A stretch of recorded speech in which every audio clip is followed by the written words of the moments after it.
తిరుపతి జిల్లా గాజుల మాండ్యం చర్చి భూముల వివాదంపై రేణిగుంట ఎంఆర్ఓ చంద్రశేఖర్ రెడ్డి విచారణ చేపట్టారు. సౌత్ ఆంధ్ర చర్చి భూముల క్రయ విక్రయాలపై ఫిర్యాదులు వెల్లువెత్తుతున్నాయి. దీంతో అప్రమత్తమైనటువంటి అధికారులు విచారణ వేగవంతం చేశారు.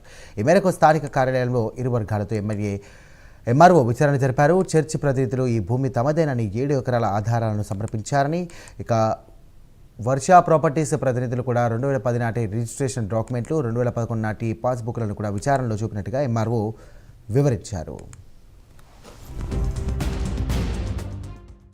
అదే వర్క్ చేయకుండా నిలిపేటువంటి అధికారం రెవెన్యూ అధికారులకు లేదు.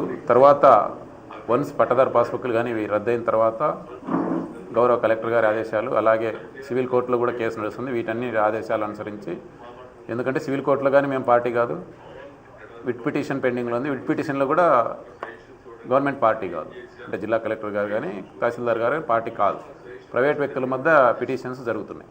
కాబట్టి మేము ఎంటర్ అయ్యేదానికి లేదు.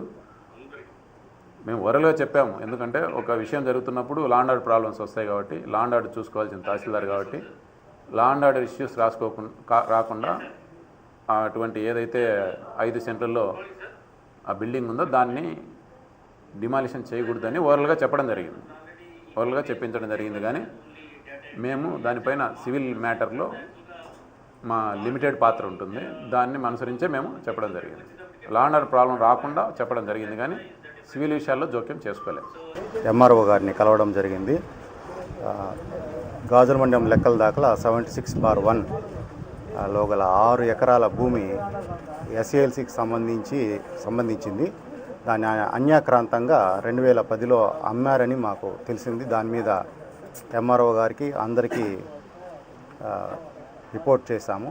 దాని విషయంగా ఈరోజు 11 గంటలకి మాకు అపాయింట్మెంట్ ఇచ్చారు. ఆ అపాయింట్మెంట్లో 7 రకాలైన డాక్యుమెంట్స్ని ఎంఆర్ఓ గారికి, తహసీల్దార్ గారికి ఇచ్చాము. క్రిస్టియన్ ఆస్తులు అమ్మకూడదు అనే దాని మీద మా దగ్గరున్న ప్రూఫ్స్ అన్నీ సబ్మిట్ చేయడం జరిగింది.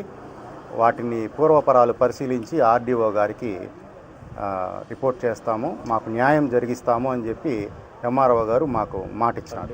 మేము ఎంఆర్ఓ ఆఫీస్కి మాకు నోటీసు అందడం వల్ల మేము వచ్చి మా రిప్రజెంటేషన్ ఇచ్చాము.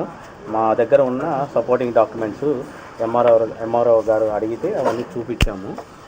మేము ముఖ్యంగా అడిగినది ఏంటి అంటే, ఈ 76/1 సర్వే నెంబర్ మీద రిజిస్ట్రేషన్ ఇంకా మనం వెబ్సైట్లో, గవర్నమెంట్ వెబ్సైట్ ఏదైతే ఉందో registrations.ap.gov.in/IGRS అనే వెబ్సైట్లో మనం ఆ సర్వే నెంబర్ కొడితే దాని మీద ఇంకా OP 34/2004 అనే కేసు రన్ అవుతుంది.